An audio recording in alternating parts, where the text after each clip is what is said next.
Hello everyone, स्वागत है आप सभी का। मैं स्मृति तिवारी आज आपके साथ जो है डिस्कस करूंगी economy, introduction of economy. Okay, let's get started. So, the term economy has been defined by A.J. Brown as a system by which people earn their living.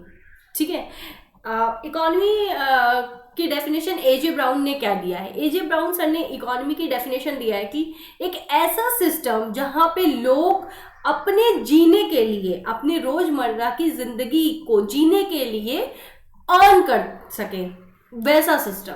ठीक है, मतलब एक ऐसा सिस्टम जहाँ पे लोग अपनी ज़रूरतों को फुलफिल करने के लिए, अपनी ज़िंदगी जीने के लिए जो नेसेसिटीज़ हैं उसको फुलफिल करने के लिए अर्न कर सके, पैसे कमा सके। ठीक है, और J.R. हिक्स जी ने क्या डेफिनेशन दिया है? J.R. Hicks defined as an economy in which cooperation of producers and workers to make goods and services that satisfy the wants of the consumer। अब J.R. हिक्स सर ने जो है economy की जो डेफिनेशन दी है वो ये डेफिनेशन दी है कि अकॉर्डिंग टू हिम इकोनॉमी जो है एक तरीके का तालमेल है जो प्रोड्यूसर्स और कंज्यूमर्स के बीच में है। मतलब वो दोनों मिलके म्यूचुअल अंडरस्टैंडिंग से जो है जो भी गुड्स एंड सर्विसेज प्रोड्यूस करें वो गुड्स एंड सर्विसेज इसलिए प्रोड्यूस करें ताकि जो कंज्यूमर्स हैं, जो कंज्यूमर्स की वांट्स है उस वांट्स को सैटिस्फाई कर सके, उनकी जो ज़रूरतें हैं उनकी ज़रूरतों को फुलफिल कर सकें। ठीक है, इसलिए तो यहाँ पे उनका मानना है, J.R. हिक्स सर का मानना है अकॉर्डिंग टू हिम कि इकोनॉमी जो है एक तरीके का तालमेल बैठाने का जैसे जरिया है जहाँ पे प्रोड्यूसर्स और वर्कर्स मिल के काम करते हैं, मिल के काम करके गुड्स एंड सर्विसेज प्रोड्यूस करते हैं और उसी गुड्स एंड सर्विसेज को प्रोड्यूस करके जो कंज्यूमर्स हैं उनकी ज़रूरतों को पूरा करते हैं। और उनकी ज़रूरतें पूरा होती है तो जाहिर सी बात है प्रोड्यूसर्स एंड वर्कर्स की भी ज़रूरतें पूरी होती होगी, उनकी ज़रूरतें होंगी टू अर्न profit। ठीक है, the subject economics is classified into two branches, namely micro and macro economy। ठीक है, अब इकोनॉमिक्स जो है बेसिकली टू ब्रांचेस में डिवाइडेड है। First branch is micro economics and the second branch is macro economics. ठीक है, माइक्रो इकोनॉमिक्स और मैक्रो इकोनॉमिक्स। माइक्रो इकोनॉमिक्स जो है वो इंडिविजुअल सिस्टम से डील करती है और macroeconomics deals as a whole. ठीक है, studies as a whole bar। The term microeconomics and macroeconomics were first used in economics by Norwegian economist Rainer Fries in 1933। अब माइक्रोइकोनॉमिक्स और macroeconomics का जो शब्द है वो इकोनॉमिक्स में सबसे पहले किसने यूज किया था? वो यूज किया था नॉर्वेजियन जो है इकोनॉमिस्ट में, जिनका नाम है रैग्नर फ्रिस, 1933 में। ये सब जो पॉइंट्स है ना, यही सब पॉइंट्स है जहां से क्वेश्चंस आपके बनते हैं। ठीक है, तो ये सब पॉइंट्स क्या करने का, याद करने का। ठीक है, आइए, John Maynard Keynes is considered the father of macro economics. Macro economics के जब पूछा जाएगा who is the father of macro economics तो कौन होगा? John Maynard Keynes. ठीक है, याद कर लेना है ये सब पॉइंट बाय हार्ट क्योंकि यही सब पॉइंट्स ऐसे हैं जहां से क्वेश्चंस बनते हैं। Okay, micro economics. अब माइक्रो इकोनॉमिक्स के बारे में जानते हैं। Microeconomics is the study of the economic actions of individual units, say households, firms और industries। ठीक है, माइक्रोइकोनॉमिक्स जो है ये उन सारी इकोनॉमिक एक्शंस के बारे में जानती है जहाँ पे इंडिविजुअल यूनिट्स जो है किस तरीके से काम कर रही है। मतलब यहाँ पे हाउस होल्ड्स किस तरीके से अपने इकोनॉमिक एक्शंस कर रहे हैं, इकोनॉमिक एक्टिविटीज परफॉर्म कर रहे हैं, एक फर्म अपनी इकोनॉमिक एक्टिविटीज किस तरीके से परफॉर्म कर रही है, एक इंडस्ट्री इकोनॉमिक एक्टिविटी किस तरीके से परफॉर्म कर रही है। ये जो सारी इंडिविजुअल यूनिट्स है वो अपना मोटिव फुलफिल करने के लिए किस तरीके से इकोनॉमिक एक्टिविटीज परफॉर्म कर रही है, ये ही सारी स्टडीज आपकी माइक्रो इकोनॉमिक में होती है। ठीक है, अब मैक्रो इकोनॉमिक्स में क्या होता है? Macroeconomics the branch of economics that studies the behaviour and performance of an economy as a whole. जैसे कि हमें पता है कि मैक्रो इकोनॉमिक्स का क्या है, ये इकोनॉमिक्स की वो ब्रांच है। मैक्रो इकोनॉमिक्स की दो में से वो ब्रांचेस जो है देखती है कि इकोनॉमी एज अ होल। तो इकोनॉमी एज अ होल मतलब कि मान लीजिए पूरा गोल है, यहाँ पे डिफरेंट यूनिट्स है, तो हर एक डिफरेंट यूनिट्स का अपना एक बिहेवियर है और अपना एक परफॉर्मेंस करने का एक तरीका है। तो हर डिफरेंट यूनिट्स की जो है बिहेवियर और परफॉर्मेंस की स्टडी करती है।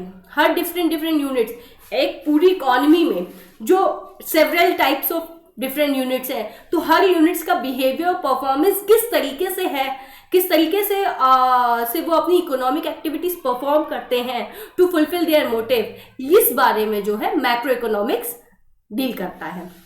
ओके, एज अ होल मतलब कि एक कंट्री में की नेशनल इनकम क्या है, एक कंट्री की इन्फ्लेशंस क्या है, वहाँ पे अनएम्प्लॉयमेंट कैसा है, टैक्सेस कैसा है, टैक्स सिस्टम कैसा है, ये सारी चीज़ें इकोनॉमी एज अ होल हुई। ठीक है, क्योंकि यहाँ पे किसी कोई इंडिविजुअल की बात नहीं है, एक कंट्री में डिफरेंट यूनिट से ये सारी चीज़ें प्रोड्यूस होती हैं ये। ठीक है, it is the study of aggregate such as national output, inflation, unemployment and taxes. ठीक है, यहाँ पे मैक्रो इकोनॉमिक्स में कहते हैं कि यहाँ पे हम देखते हैं नेशनल आउटपुट हमारा कैसे, एग्रीगेट्स मतलब ओवरऑल।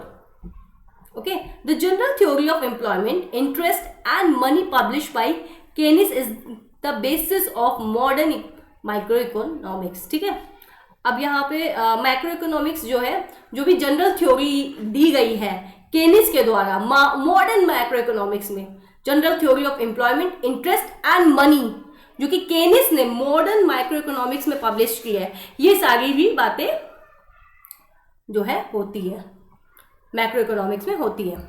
आगे बढ़ते हैं, आते हैं इकोनॉमिक सिस्टम में। इकोनॉमिक सिस्टम जहाँ की आप बात लग रहा है, इकोनॉमिक सिस्टम होता है एक ऐसा सिस्टम जहाँ पे हम इकोनॉमिक एक्टिविटीज परफॉर्म कर सकते हैं। अब इकोनॉमिक एक्टिविटीज जैसे कि हम जानते हैं जहाँ पे मॉनिटरी बेनिफिट्स जो हो, जहाँ पे जो भी बेनिफिट्स या जो भी एक्टिविटीज हम परफॉर्म करते हैं उसके पीछे से मॉनिटरी मोटिव ही होता है, टू अर्न प्रॉफिट। ठीक है, तो ऐसी एक्टिविटीज इकोनॉमिक एक्टिविटीज कही जाती है। तो इकोनॉमिक सिस्टम्स में इकोनॉमिक एक्टिविटीज ही परफॉर्म किया जाएगा। नॉन इकोनॉमिक एक्टिविटीज होती है जहाँ पे हमारा जो मेन मोटिव होता है to serve the nation, to do the goods, to do the wellness of country, इसलिए हम काम करते हैं। मतलब किसी का भला करने के लिए जब हम काम करेंगे तो उसको नॉन इकोनॉमिक एक्टिविटीज कहते हैं। लेकिन जब हम खुद का भला करने के लिए काम करेंगे, मतलब हम खुद की प्रॉफिट मोटिव के लिए काम करेंगे, तब उसको हम इकोनॉमिक एक्टिविटीज कहते हैं। और ये सारी इकोनॉमिक एक्टिविटीज हमारी इकोनॉमिक सिस्टम के अंदर परफॉर्म किया जाता है। Let's start. Economic system refers to the manner in which individuals and institutions are connected together to carry out economic activities in a particular area।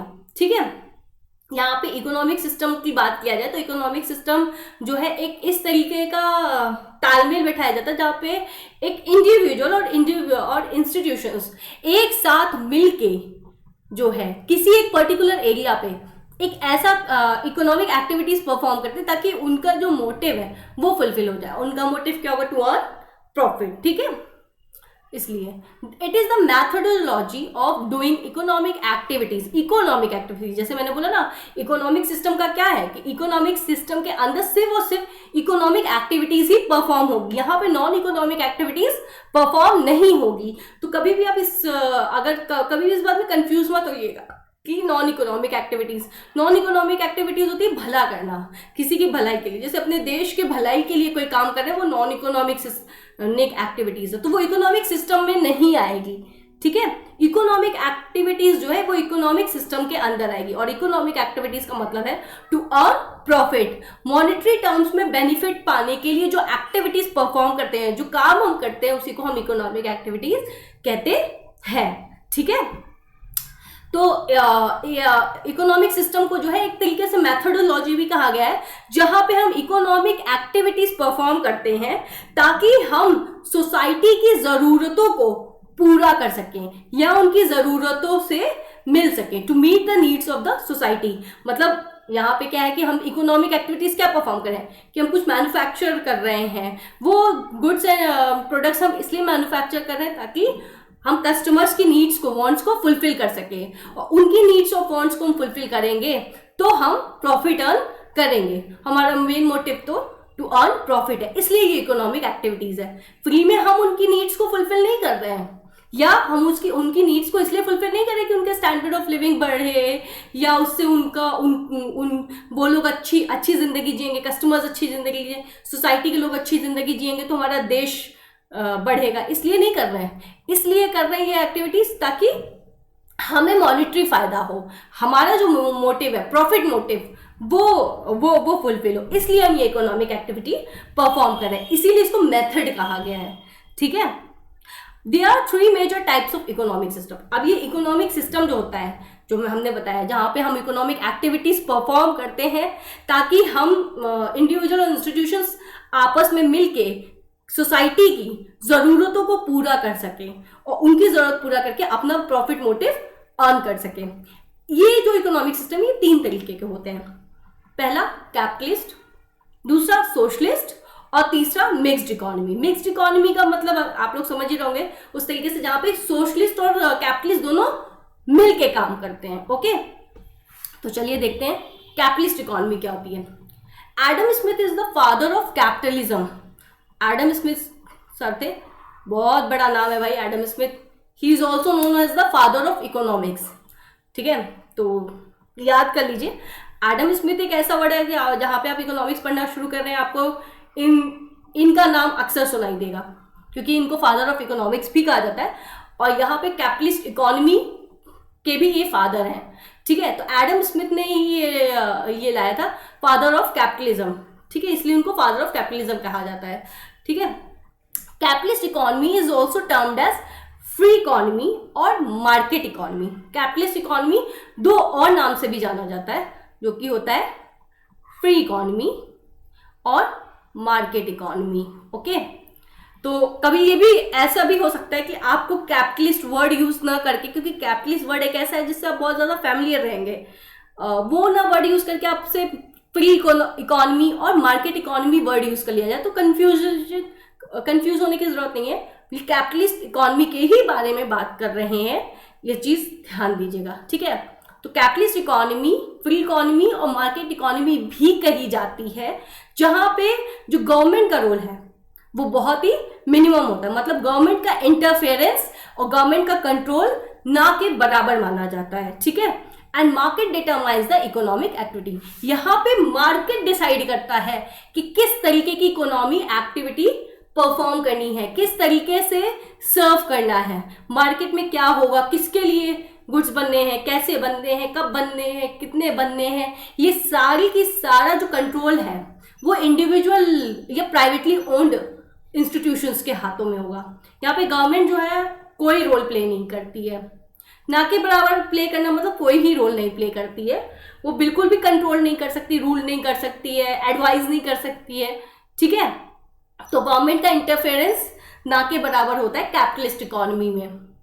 ठीक है, the means of production in a capitalist economy are privately owned. जैसे मैंने बताया कि capitalist economy में privately owned जो है production होते हैं, यहाँ पे जो भी प्रोडक्शन होते हैं वो प्राइवेटली ओन्ड इंस्टीट्यूशंस के द्वारा होते हैं। वो प्राइवेटली ओन्ड इंस्टीट्यूशंस खुद डिसाइड करते हैं कि उन्हें क्या बनाना है, कितना बनाना है, किसके लिए बनाना है, किसकी नीड्स फुलफिल करनी है। किसकी नीड्स फुलफिल करने का मतलब है कस्टमर की ही नीड्स वो फुलफिल करेंगे, बट कस्टमर का भी अपना अपना एक ब्रांचेस है, लाइक हर जगह जो है कस्टमर्स अलग ही अलग होंगे। अब हम क्या बनाना चाहते हैं वो डिसाइड करेगा कि जो हम बना रहे हैं वो किस तरीके के कस्टमर्स की नीड्स फुलफिल होंगी। ठीक है, ये सारे के सारा जो कंट्रोल्ड है, जो भी कंट्रोल है, डिसीजन है, ये सारा का सारा प्राइवेटली ओन्ड इंस्टीट्यूशंस द्वारा होता है कैपिटलिस्ट इकोनॉमी में। ठीक है, गवर्नमेंट का कोई मतलब ना के बराबर रोल होता है, कोई रोल नहीं होना तो नहीं बोल सकते, ना के ही बराबर होता है रोल, तो यही मान सकते हैं। ठीक है, manufacturers produce goods and services with profit motive. अब चूंकि अब हम तो ये कैपिटलिस्ट ये इकोनॉमिक सिस्टम का पार्ट है, तो जाहिर सी बात है कैपिटलिस्ट, सोशलिस्ट और मिक्स्ड इकोनॉमी तीनों ये इकोनॉमी जो भी एक्टिविटी परफॉर्म करेंगे उनको इकोनॉमी एक्टिविटी ही कहा जाएगा, क्योंकि इकोनॉमिक एक्टिविटी ही प्रॉफिट मोटिव एक्टिविटी। तो तीनों इकोनॉमी जो है प्रॉफिट मोटिव एक्टिविटीज ही perform, non economic activities perform नहीं होगा इस इकोनॉमी में, ठीक है। इकोनॉमिक का वर्ड यही है, to earn profit, profit motive, ठीक है। यहाँ पे जो मैन्युफैक्चरर्स हैं, जो प्रोड्यूसर्स हैं, वो डिसाइड करते हैं कि हमें कितने गुड्स, कैसे गुड्स बनाने हैं और कितना प्रॉफिट मोटिव है हमारा, ठीक है। The private individual has the freedom to undertake any occupation and develop any skill. यहाँ पे जो प्राइवेट इंडिविजुअल्स होते हैं इनको पूरा का पूरा अधिकार होता है ये डिसाइड करने में कि उनको क्या चीज, कैसा ऑक्यूपेशन लेना है, मतलब वो क्या करना चाहते हैं, कहाँ गुड्स प्रोड्यूस करना चाहते हैं, सर्विसेज रेंडर करना चाहते हैं, गुड्स बनाने हैं तो कैसे गुड्स बनाने हैं, उनको अपनी खुद की स्किल डेवलप करनी है तो कैसे कर सकते हैं। ये सारी की सारी जो भी डिसीजंस होते हैं, जो भी कंट्रोल होता है, वो प्राइवेटली ओन्ड इंस्टीट्यूशंस होता है। यहाँ पे गवर्नमेंट रोल प्ले नहीं करती, गवर्नमेंट किसी भी तरीके का कोई भी डिसीजन नहीं ले सकती, एडवाइस नहीं दे सकती, कुछ भी नहीं होता, गवर्नमेंट का इंटरफेरेंस नहीं मानते, इंटरफेरेंस ना के ही बराबर मानते, ओके। अब ये जो कैपिटलिस्ट इकोनॉमी है, तो कौन सी कंट्रीज हैं जो कैपिटलिस्ट इकोनॉमी की बेस्ट एग्जांपल्स हो सकते हैं, जैसे USA, Germany, Australia and Japan are the best examples for capitalist economy. United State of America, Germany, Australia and Japan को हम कैपिटलिस्ट इकोनॉमीज के बेस्ट एग्जांपल्स मानते हैं। मतलब ये कंट्रीज ऐसी हैं जो कि कैपिटलिस्ट इकोनॉमी से काम कर रही हैं, ओके। आते हैं सोशलिस्ट इकोनॉमी पे। सोशलिस्ट इकोनॉमी, जैसे कि नाम हमको पता है, कैपिटलिस्ट प्राइवेट ओन्ड था। सोशलिस्ट जो है उसका जस्ट ऑपोजिट है, मतलब वहां पे गवर्नमेंट का इंटरफेरेंस, गवर्नमेंट का कंट्रोल मिनिमम था, तो यहाँ पे गवर्नमेंट का जो कंट्रोल है और गवर्नमेंट का जो इंटरफेरेंस है वो मैक्सिमम होगा। तो कैपिटलिस्ट इकोनॉमी जो है कही जाएगी government owned country, government owned economy, sorry, ठीक है। The father of socialism is Karl Marx. Karl Marx जो है फादर ऑफ सोशलिज्म है। Father of capitalism Adam Smith और father of socialism Karl Marx sir, ठीक है। ये इनकी फोटो है, ऐसे दिखते हैं थे सर, ठीक है। Socialism is defined as a way of organising a society in which major industries are owned and controlled by the government. जैसे कि मैंने बताया कि जस्ट ऑपोजिट ऑफ कैपिटलिस्ट है, वहां पे गवर्नमेंट का जो रोल था वो बहुत ही मिनिमम था, लेकिन सोशलिस्ट में उसका जस्ट ऑपोजिट है। सोशलिस्ट का जो मेन पावर है वो पूरी की पूरी गवर्नमेंट के हाथ में है। गवर्नमेंट डिसाइड करेगी, गवर्नमेंट कंट्रोल करेगी, गवर्नमेंट ओन्ड करेगी कि क्या करना है, कैसे करना है, क्या बनाना है, किसको लिए बनाना है, कितना बनाना है, कैसे सर्व करना है, क्या प्रॉफिट मोटिव होगा, कितना होगा, ये सारे के सारे डिसीजंस जो है गवर्नमेंट खुद लेती है, ठीक है। यहाँ पे एक ऑर्गेनाइजिंग सोसाइटी, जैसे अब हमारे यहाँ जैसे कि socialist economy is also known as planned economy और कमांड इकोनॉमी। इसको दो और नाम से जाना जाता है, प्लान्ड इकोनॉमी और कमांड इकोनॉमी। तो जैसे मान लीजिए अभी कभी ऐसा हो जाए कि सोशलिस्ट वर्ड ना यूज करके प्लान्ड इकोनॉमी और कमांड इकोनॉमी का वर्ड ही आए, तो आप समझ जाइएगा कि सोशलिस्ट इकोनॉमी की ही बात हो रही है, ठीक है। In a socialist economy all the resources owned and operated by the government. यहाँ पे क्या है, सोशलिस्ट इकोनॉमी में जितने भी रिसोर्सेज हैं वो सारे के सारे रिसोर्सेज के जो मालिक हैं वो गवर्नमेंट ही है। सारे के सारे रिसोर्सेज का जो कंट्रोल है वो गवर्नमेंट के ही हाथ में है। तो गवर्नमेंट डिसाइड करती है यहाँ पे कि इकोनॉमिक एक्टिविटी कैसे परफॉर्म होगी, कौन सी इकोनॉमिक एक्टिविटी परफॉर्म होगी, सारा का सारा कंट्रोल गवर्नमेंट के हाथ में है।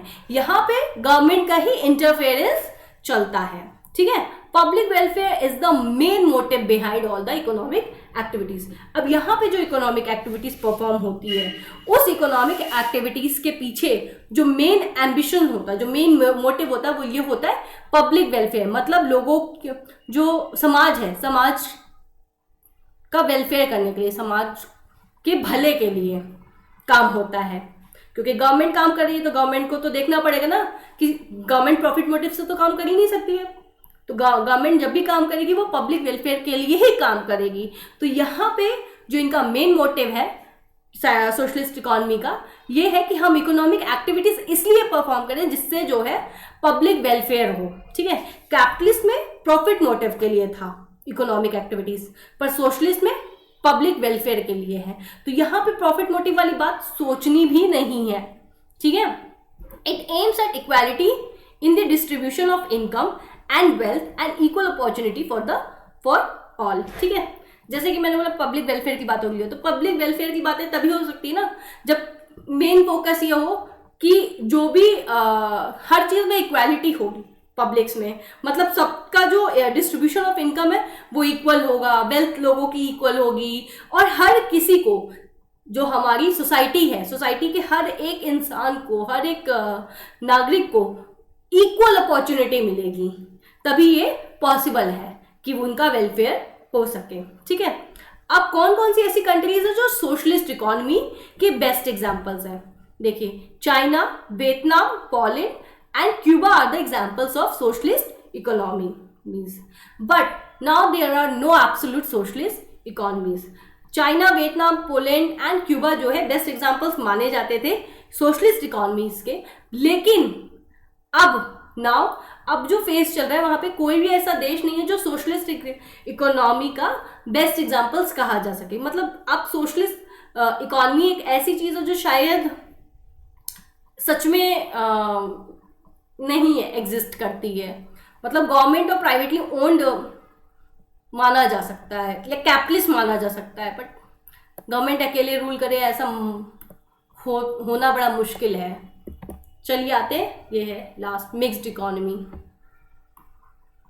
ठीक है। अब मिक्स्ड इकोनॉमी जैसा कि नाम ही सुनने में आ रहा है मिक्स, तो ये सोशलिस्ट और कैपिटलिस्ट का मिक्सचर है। यहाँ पे जो इकोनॉमी है वो प्राइवेट एंड पब्लिक सेक्टर साथ में जो है मिलके काम करते हैं। मतलब यहाँ पे privately owned and government control दोनों साथ में जो है कोएग्जिस्ट करते हैं। In a mixed economy system both private and public sectors coexist and work together towards economic development. यहाँ पे मिक्स्ड इकोनॉमी में क्या होता है कि प्राइवेट ओन्ड जो है इंस्टीट्यूशंस होगा जो काम करेगा, लेकिन क्या काम करना है, कैसे काम करना है, हो सकता है इसका इंस्ट्रक्शंस जो है गवर्नमेंट प्रोवाइड करे, ठीक है।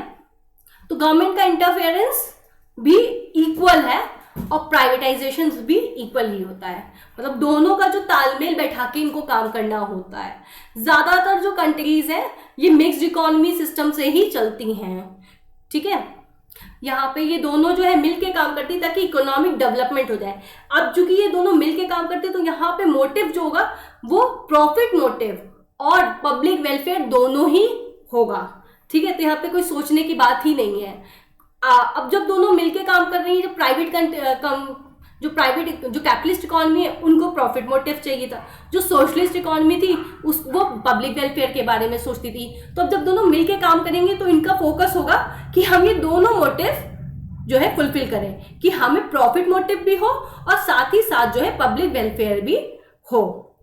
In these economies resources owned by individuals and the government. यहाँ पे जितने भी रिसोर्सेज हैं मिक्स्ड इकोनॉमी में वो इंडिविजुअल और गवर्नमेंट दोनों के द्वारा जो है ओन्ड किए जाते हैं, कंट्रोल किए जाते हैं, रूल किए जाते हैं, ऑपरेट किए जाते हैं, ठीक है। अब बेस्ट एग्जांपल्स जो है मिक्स्ड इकोनॉमी के कौन होंगे?